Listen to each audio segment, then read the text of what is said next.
Assalamu alaikum from Ahyan family, a group of Ahyan companies.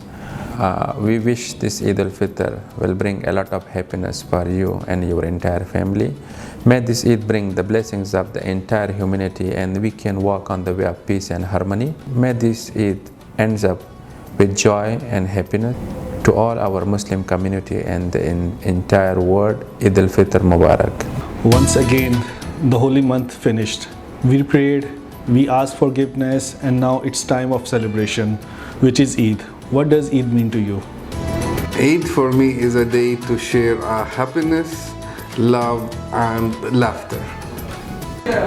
Togetherness. Eid is a joyous celebration for Muslims because fasting is the 5 pillars of Islam.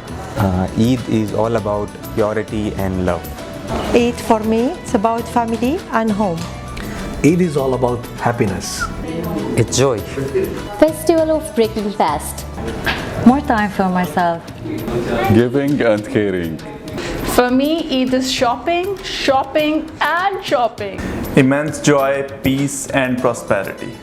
Eid is love and kindness and so much food. Don't forget the needy people. Auspicious. It's a new hope. I love Eid because it's big sale. Celebrating with family and friends. Movie marathon. Generosity and gratitude. Eid is a success and celebration that we made it in Ramadan. Prayers and fasting. Feel the magic of Eid around you and know that the gracing of God is always around you. You will be surrounded with joy and Eid Mubarak to the entire world.